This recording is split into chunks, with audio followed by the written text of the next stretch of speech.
Bonjour, bienvenue sur le podcast Je peux pas, j'ai avocat, le podcast qui va vous faire découvrir la relation avocat-client autrement. Nous sommes Anaïs Goulpeau et Sarah Kébir, avocates associées dans le cabinet Wave Avocat, et notre but avec ce podcast est de rendre l'avocat accessible. Ici, vous trouverez des discussions, des partages d'expériences, voire des confidences, mais aussi des réponses concrètes à vos questions juridiques dans nos domaines. Grâce à un langage adapté, des réponses claires et de la bonne humeur, nous espérons pouvoir répondre à vos questions et inquiétudes et peut-être vous donner une nouvelle vision de l'avocat.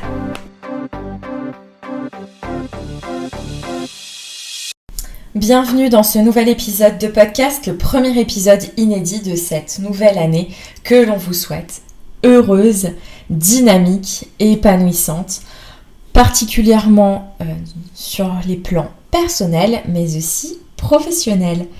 Donc dans ce nouvel épisode, on reprend avec la série Je peux pas, j'ai prud'homme.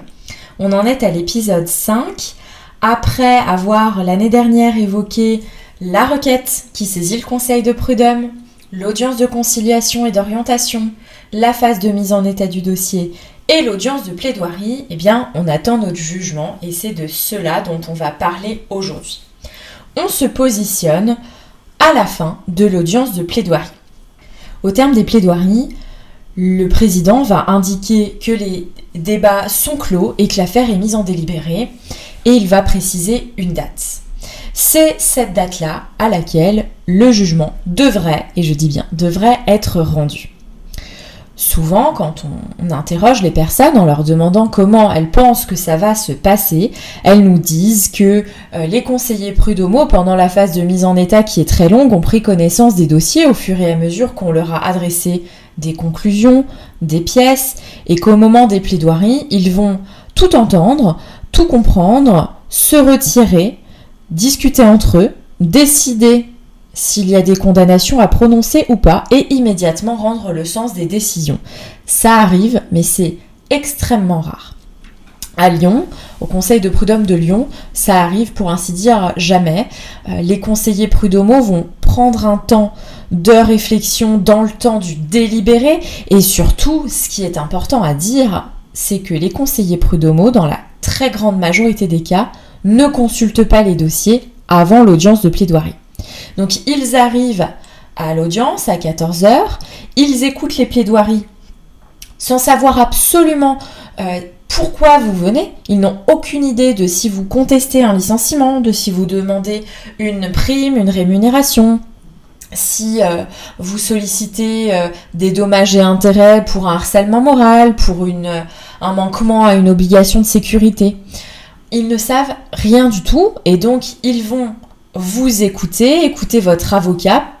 Ça va être les plaidoiries et après ça, ils prendront connaissance du dossier, ils échangeront ensemble, ils décideront s'il y a des condamnations à prononcer ou pas. Ils donneront les indications au greffier pour que celui-ci rédige le jugement, le projet de jugement qui sera signé par le président et qui vous sera envoyé. Donc tout ça, ça prend du temps. Ça prend plus ou moins de temps en fonction du conseil de prud'homme. Dans certains conseils de prud'homme qui ne sont pas engorgés, on va pouvoir obtenir des décisions dans un délai de 1 mois. Et puis dans d'autres juridictions, on va pouvoir attendre 1 an, voire plus.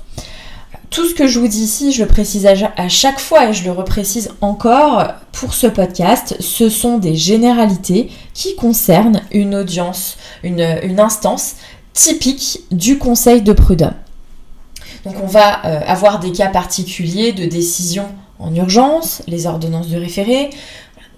Pour un jugement, c'est comme ça que ça se passe. On a un temps de délibéré qui va être pris par les conseillers prud'homaux pour examiner le dossier dans son intégralité, pour prendre connaissance des pièces qui peuvent être nombreuses et qui nécessitent du temps pour se réunir, décider de ce qui va devoir en être, rédiger le jugement et l'envoyer. En sachant que les conseillers prud'homaux, on l'a déjà dit précédemment, mais ce ne sont pas des magistrats professionnels, ils ont une activité à côté, donc ils ne font pas que ça, entre guillemets, dans leur journée, ce qui peut aussi expliquer les délais de traitement puisqu'ils n'ont pas tout leur temps de travail disponible à consacrer au dossier qu'ils ont à juger. Donc, en substance, c'est comme ça que ça se passe. Lorsque vous allez vous présenter le jour de l'audience. À la fin des plaidoiries, le président va indiquer que les débats sont clos et que la décision sera rendue, le délibéré sera rendu tel jour. Alors, si je vous dis aujourd'hui, le délibéré sera rendu le 25 avril 2022, il faut comprendre que vous recevrez le jugement à partir du 25 avril 2022. Eh bien, à partir de... Il ne faut pas, dans votre esprit, parce que ça va pouvoir être très frustrant, que vous vous conditionniez en vous disant que ce jour-là, vous aurez votre jugement et que ce sera terminé. Alors, ce serait erroné pour 2 raisons. Vous n'aurez pas forcément la décision ce jour-là parce que le délai va pouvoir être reporté. Et même si vous avez la décision ce jour-là, dans la très grande majorité des cas, il y aura la possibilité d'un appel par la partie adverse ou par vous-même, et donc le jugement que vous aurez ne sera pas forcément définitif et pourra être remis en cause par une décision de la cour d'appel. Donc on y reviendra plus tard sur les recours. Dans ce podcast, on parle vraiment que du délibéré, on fait un focus là-dessus. Donc si on reprend mon hypothèse de départ, le délibéré sera rendu le 25 avril 2022. Il faut entendre que c'est à partir du 25 avril 2022. Et là, on a 2 hypothèses. Soit vous recevez le jugement qui est notifié le 25 avril 2022, soit ça va prendre du temps encore parce que le délibéré, le délai va être prorogé, il va être prolongé. Et ça, c'est quelque chose d'assez compliqué quand on est en attente d'une décision parce qu'on n'est pas forcément informé. On se rend compte qu'on ne reçoit pas le jugement, eh bien, on attend et on n'a pas forcément d'informations. Le conseil de prud'homme ne nous dit pas forcément il y a une prorogation, donc une prolongation de 1 mois, de 2 mois, et on ne sait pas forcément quel est le motif. Alors le plus souvent, le motif, c'est parce qu'il y a un manque d'effectifs ou une surcharge d'activité, un volume trop important de dossiers qui ne permet pas d'envoyer les décisions à temps parce qu'elles sont encore en cours de rédaction. Le greffier peut avoir un volume de rédaction de jugement très important qui prend du temps et donc qui nécessite plus de temps que prévu initialement. Donc on va avoir des jugements qui sont rendus à la date annoncée, mais on va pouvoir avoir des jugements qui sont prorogés, donc qui sont rendus 1 an après. Et malheureusement, ça arrive assez régulièrement et c'est très compliqué. Nous, avocats, on ne peut absolument rien faire et on ne peut malheureusement pas vous dire ce qu'il en est parce qu'on n'est pas dans le secret du délibéré, on ne sait pas ce qui s'y passe, on n'est pas non plus au greffe du conseil de prud'homme, donc on peut essayer de se renseigner, demander un ordre d'idée, mais c'est un petit peu dangereux entre guillemets aussi parce qu'on peut nous dire oui ça va arriver dans 2 mois c'est bon et en réalité ce ne sera pas le cas. Donc moi je précise toujours à mes clients attention, c'est à partir de telle date que l'on aura le jugement, mais malheureusement, ne fixez pas cette date-là comme un objectif, comme la finalité, parce qu'il y a de grandes chances que ce ne soit pas le cas. Donc pendant le délibéré, la première hypothèse c'est celle-ci. On a fini de plaider, le dossier est mis en délibéré, on attend le jugement, on reçoit le jugement et dans cet intervalle, rien ne s'est passé. Mais il va y avoir d'autres hypothèses, principalement 3 autres hypothèses. Parfois, il va se passer des choses pendant ce temps du délibéré. Il va pouvoir intervenir une note en délibéré. Pendant l'audience de plaidoirie, donc les plaidoiries, c'est l'avocat du salarié qui est en demande généralement, qui commence à plaider, ensuite l'avocat de l'employeur qui généralement se défend des demandes qui sont présentées, plaide, et le conseil de prud'homme va pouvoir poser des questions. Il va pouvoir solliciter une note en délibéré, ou bien les avocats vont pouvoir dire « je souhaiterais vous transmettre une note en délibéré sur tel point ». Je prends un exemple. Alors pour changer du traditionnel licenciement, disons qu'un salarié saisit le conseil de prud'homme pour demander le paiement d'indemnités de non-concurrence. Il a saisi au mois de novembre et c'est audiencé au mois de mai suivant. Donc, on a une procédure qui n'aura pas duré très longtemps avec une mise en état. Je prends une hypothèse où ça ne pouvait pas passer en procédure d'urgence, en procédure d'évidence, donc en référé. Donc ça vient en audience de plaidoirie et admettons que pour le salarié, on ait envoyé des conclusions il y a un petit moment.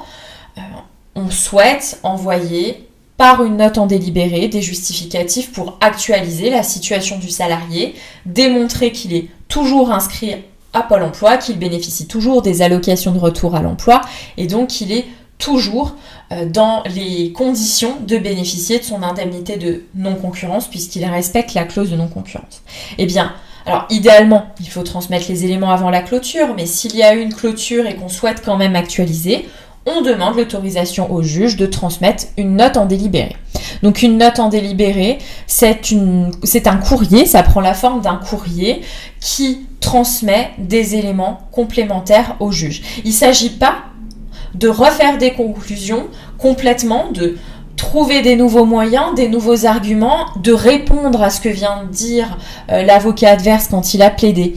Il s'agira de communiquer un élément précis, complémentaire, dont on n'avait pas connaissance forcément avant, qu'on ne pouvait pas communiquer avant.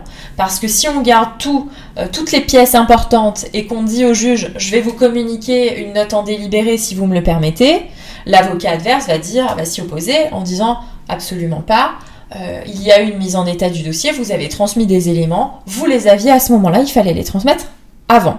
Le but de la note en délibéré, c'est uniquement de transmettre un élément complémentaire, soit parce qu'il est nouveau, soit parce qu'il est demandé par le juge. Parce que c'est aussi le conseil de prud'homme qui peut solliciter une précision. Je prends un exemple, admettons que le conseil de prud'homme à l'écoute des plaidoiries, considère qu'il y a un élément très important qui pourrait éclairer sa décision et qui n'a pas été transmis parce qu'il va demander « Est-ce que dans votre dossier, vous m'avez communiqué telle pièce ?» Eh bien, si l'avocat dit non, le conseil de prud'homme va pouvoir dire « Vous me transmettrez cette pièce par une note en délibéré dans un délai de 15 jours. » Très souvent, ce sont des délais très courts pour les notes en délibéré parce que le dossier est censé être complet. Donc, c'est vraiment dans le feu de l'action qu'on demande ça. Et comme je vous le disais, il ne s'agit pas de refaire des recherches jurisprudentielles et de reprendre des conclusions de 50 pages. Bon, ce qui n'est jamais une bonne idée de prendre des conclusions de 50 pages, mais je vous renvoie au précédent podcast à ce sujet. Donc, la note en délibéré, ça va pouvoir intervenir, ça arrive, c'est pas forcément une difficulté, soit parce que au cours des plaidoiries, on pense à quelque chose, soit parce qu'il y a eu un élément nouveau. Par exemple, en contestation d'un licenciement, on a saisi il y a très longtemps, la procédure a été clôturée, et là, on se rend compte que le salarié a une bien meilleure situation. Allez, pour une fois, je vous donne un exemple du côté de l'employeur. Le salarié se présente en disant « Je conteste mon licenciement, je demande des dommages et intérêts qui, pour l'avocat de l'employeur, sont très élevés, alors que l'avocat de l'employeur, quand il a préparé son dossier, il a regardé le profil LinkedIn du salarié concerné, il a vu qu'il a trouvé un super poste dans une très belle entreprise et que dans son dossier, il dit être bénéficiaire du RSA. » Je vous prends un exemple j'extrapole à outrance exprès pour que vous compreniez bien. Donc le salarié dit qu'il est au RSA et l'avocat de l'employeur pense que le salarié travaille.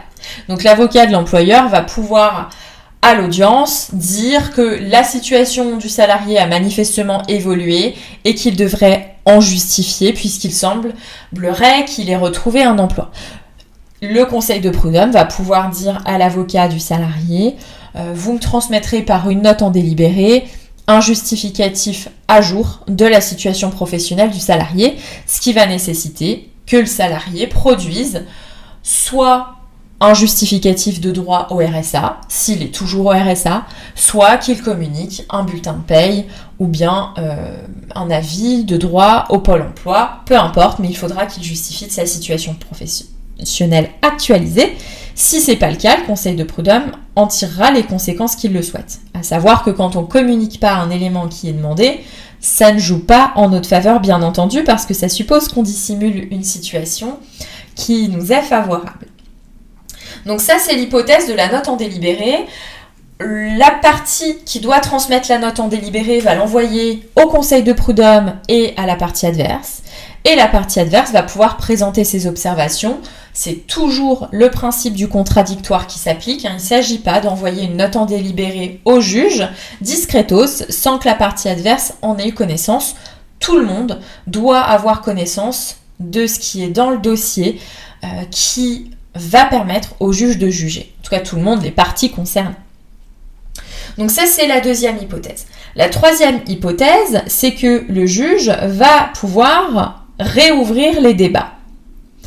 Donc réouvrir les débats, ça sous-entend qu'il y a un élément nouveau qui est intervenu et qui est de nature à plus qu'une simple note en délibéré qui va demander un élément très ponctuel et très précis, eh bien ça va nécessiter qu'on réouvre les débats, donc qu'on reconvoque les parties à une audience de plaidoirie, que le dossier soit éventuellement reconclu sur les nouveaux points, qu'il y ait de nouvelles écritures, de nouvelles argumentations écrites, de nouvelles pièces qui soient communiquées et que le dossier soit replaidé. Je vous donne un exemple.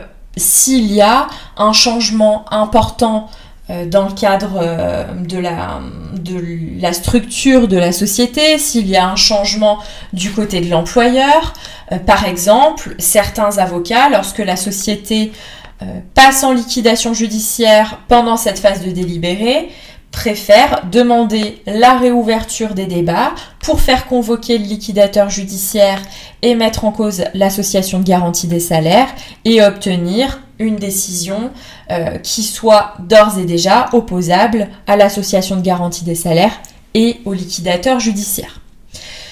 Ou encore, dans un dossier, on était face à un employeur qui était un particulier et on a découvert assez tardivement et après l'audience de plaidoirie, donc dans le temps du délibéré, dans le temps de l'attente du jugement, eh bien on a découvert que ce particulier employeur était peut-être sous un régime de protection, qu'il avait peut-être un tuteur ou un curateur.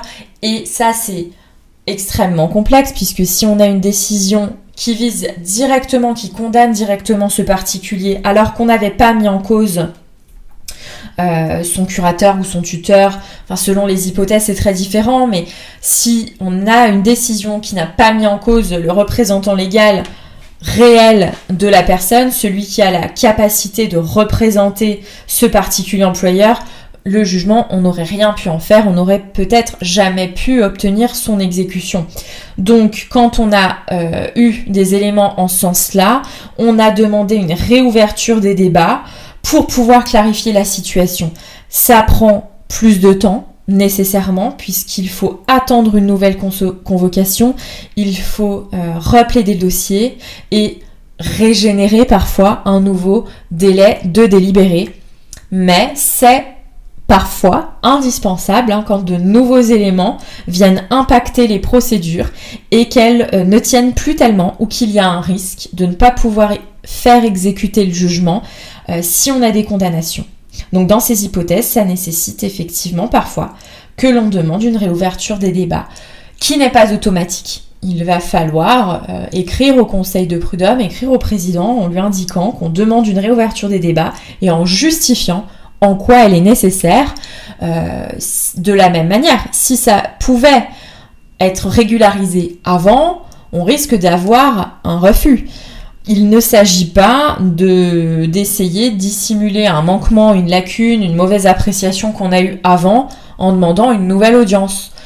Il s'agit de démontrer qu'il y a des éléments nouveaux qui viennent rendre nécessaire une réouverture des débats et toujours dans le respect du principe du contradictoire. Cette demande-là est transmise à la partie adverse qui pourra faire ses observations, soit en disant effectivement également une réouverture des débats s'impose à mon sens, ou bien elle pourra s'y opposer en indiquant pourquoi il n'est pas nécessaire de rouvrir les débats. On a Enfin, une autre hypothèse qui va être celle dans laquelle le conseil de prud'homme n'arrive pas à prendre une décision.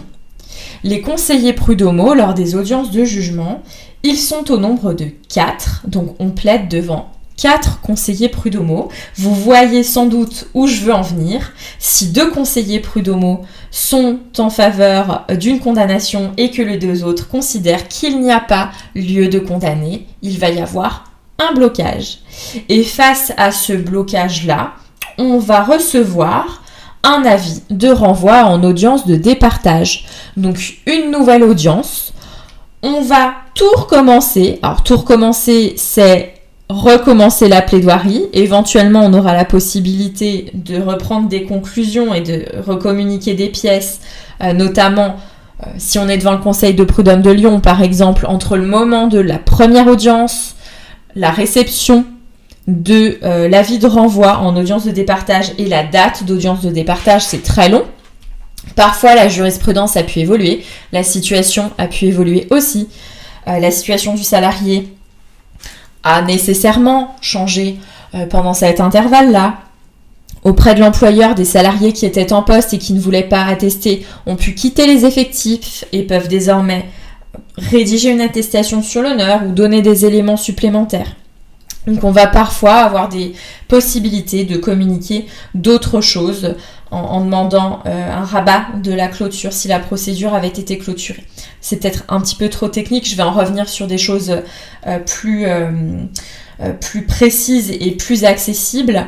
Donc effectivement, on va recevoir cet avis de renvoi en audience de départage et là ça veut dire qu'on va devoir repréparer le dossier et replaider le dossier devant la formation de départage. La formation de départage, elle est composée des conseillers prud'homaux et d'un magistrat professionnel qui vient départager les conseillers prud'homaux.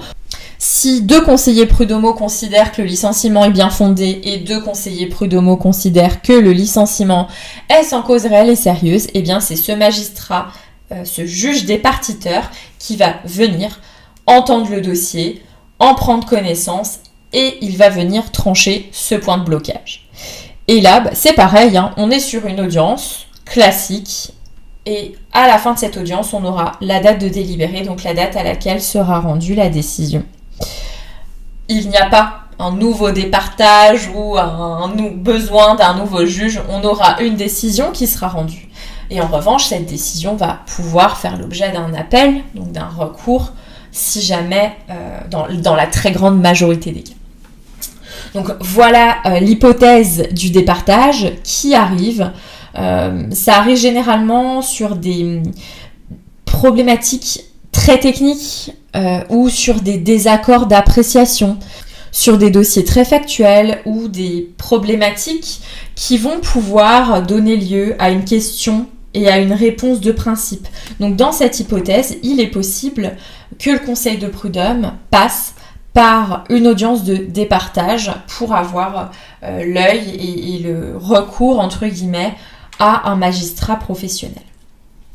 Donc, une fois que, quelle que soit l'hypothèse, une fois que les conseillers prud'homaux, avec ou sans juge départiteur, une fois que les conseillers prud'homaux ont décidé de ce qui va être jugé, le greffier va rédiger le projet de jugement qui va être relu et signé par le président.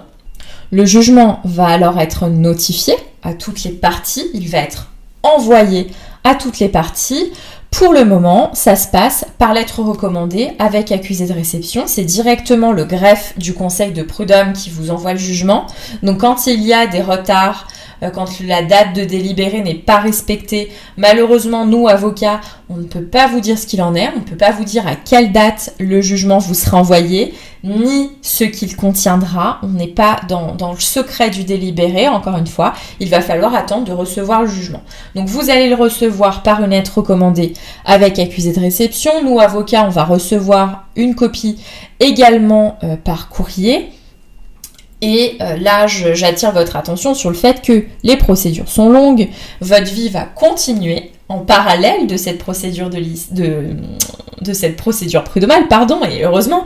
Donc il va falloir bien penser à signaler vos changements d'adresse à votre avocat pour qu'il puisse informer le greffe du conseil de prud'homme et que votre adresse soit bien la bonne au moment de l'envoi du jugement.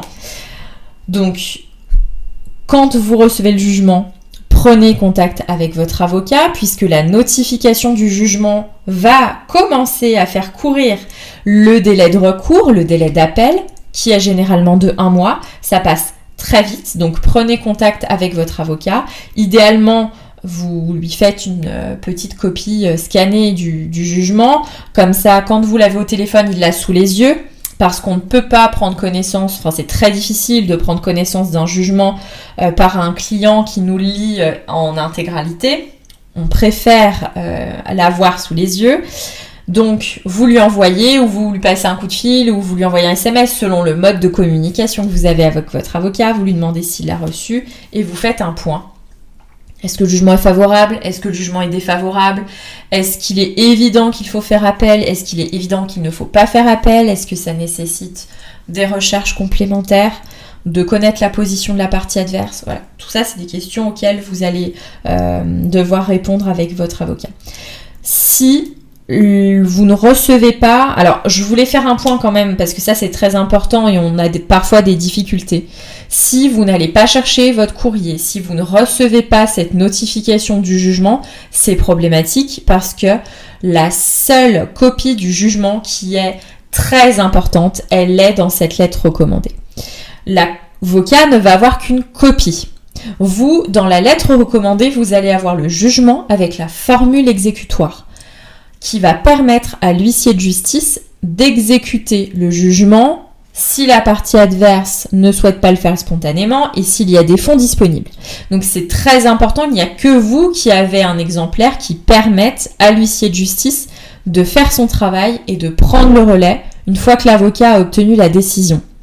Ça arrive parfois que certains clients déménagent, qu'ils n'informent pas du changement d'adresse et qu'ensuite on soit en difficulté parce qu'il faut attendre 15 jours que la lettre revienne au greffe du conseil de prud'homme et ensuite faire de nombreuses diligences pour réussir à contacter le greffe et trouver un moment pour aller chercher en main propre cette notification du jugement. C'est vraiment extrêmement plus simple si vous faites un petit mail en cas de changement d'adresse, si vous réceptionnez bien vos plis recommandés, ça facilite les choses. Si la partie adverse ne réceptionne pas le jugement, parce que ça c'est souvent une grande inquiétude, c'est un peu facile. Si la partie adverse ne réceptionne pas le jugement, elle n'a pas connaissance qu'elle est condamnée, donc elle ne l'est pas, ce serait un peu trop simple. C'est pas comme ça que ça se passe. Par contre, si la partie adverse ne réceptionne pas cette notification par lettre recommandée avec accusé de réception, eh bien ça ne fait pas courir le délai d'appel. On ne peut pas faire exécuter toutes les condamnations de manière automatique, généralement, il va falloir saisir un huissier de justice pour que ce soit l'huissier de justice qui fasse les diligences nécessaires, qu'il porte le jugement à la personne condamnée, donc dans mes hypothèses, qu'il présente le jugement au siège de l'entreprise et qu'il fasse le nécessaire, qu'il rédige les actes permettant de considérer que la notification, on va parler de signification quand c'est par huissier de justice, que la signification a bien été faite, que le délai d'appel court et généralement il va prendre le relais sur l'exécution si la partie adverse ne règle pas spontanément et s'il faut faire des saisies sur compte bancaire, ce type de mesures d'exécution. Je pense qu'il serait intéressant qu'un jour on ait un huissier de justice dans le cadre du podcast pour qu'il puisse vous expliquer comment il travaille, quels sont les moyens légaux qu'il a à sa disposition pour tenter de recouvrer les sommes qui vous sont dues. En sachant que si vous n'êtes pas bénéficiaire de l'aide juridictionnelle et si vous n'êtes pas titulaire d'un contrat d'assurance de protection juridique qui prendrait en charge les frais de l'huissier de justice, il va falloir les avancer, mais ce sera intégré dans la condamnation aux dépens, donc il faudra regarder dans le jugement. Généralement, si vous faites exécuter des condamnations, c'est que l'employeur a été condamné et quand il est condamné, il est aussi généralement condamné aux dépens, donc à la prise en charge des frais d'huissier de justice qui sont nécessaires pour signifier et exécuter la décision, mais il faut les avancer pour que l'huissier fasse son travail, puisque il arrive des hypothèses dans lesquelles la société n'a pas du tout de fonds, a disparu dans la nature, on ne sait pas ce qu'il en est, le gérant s'est volatilisé, on ne trouve absolument personne, et donc on ne pourra pas faire exécuter cette décision à l'égard de la société. Donc l'huissier, il se fait provisionner en vous facturant son intervention. Et il faudra ensuite voir comment on peut faire. On a en droit du travail cette chance d'avoir des possibilités de faire exécuter des condamnations par d'autres moyens quand la partie adverse n'est plus solvable. Dans d'autres matières, c'est absolument pas possible. Je vous prends un exemple qui n'a rien à voir, mais admettons que dans le cadre d'une procédure en droit de la construction, vous fassiez condamner un artisan parce qu'il a mal fait son travail. Si cet artisan est intervenu dans le cadre d'une société, il était en SARL, la SARL a fait l'objet d'une liquidation judiciaire, il n'y a plus rien, eh bien il n'y a plus rien. Et vous avez beau avoir un jugement avec des condamnations à hauteur de dizaines de milliers d'euros, vous n'avez pas de fonds de garantie ou de choses comme ça qui puissent intervenir. Alors, par principe, mais il faudra consulter un avocat qui sera compétent en la matière, ce qui n'est pas le cas, c'est pour vous donner un exemple, mais il y aura la possibilité peut-être de mettre en cause le gérant lui-même ou bien une assurance. Mais il existe des décisions que l'on obtient et qu'on ne peut jamais faire exécuter parce que la partie adverse n'est pas solvable. En droit du travail, on a parfois cette hypothèse, on fera peut-être un podcast aussi dédié à ça, on a beaucoup de choses à voir, mais ce n'est pas toujours le cas. Et en vous expliquant l'intervention de l'huissier, je pense qu'il serait bien qu'on puisse avoir l'intervention d'un huissier de justice sur le podcast pour qu'il puisse vous expliquer comment il travaille et surtout quels sont les moyens légaux qu'il a à sa disposition pour exécuter une décision quand vous le contactez pour cela. Voilà, donc c'est tout pour ce thème qui est le délibéré. Dans la très grande majorité des cas, ce qu'il faut retenir, c'est qu'après l'audience de plaidoirie, il faut être patient et attendre que le jugement arrive. On continuera cette série Je peux pas, j'ai prud'homme avec un épisode dédié à l'appel, puisque une fois que vous avez compris qu'on reçoit le jugement, il est dans nos mains, enfin, ça peut paraître être un aboutissement, mais il faut quand même se demander, est-ce qu'on va faire appel et est-ce que la partie adverse va faire appel? Donc ça, c'est pour un épisode prochain. N'hésitez pas à poser vos questions, à nous laisser vos commentaires, à nous envoyer éventuellement des retours sur vos expériences à ce sujet. À très bientôt. Merci d'avoir suivi ce podcast. Pour nous soutenir, n'hésitez pas à nous laisser une note et un commentaire sur les plateformes de podcast. Vous pouvez également nous retrouver sur les réseaux sociaux, Facebook, Instagram, LinkedIn et YouTube. N'hésitez pas également à nous laisser vos commentaires et avis. Nous vous laissons tous les liens sur les notes du podcast. À bientôt.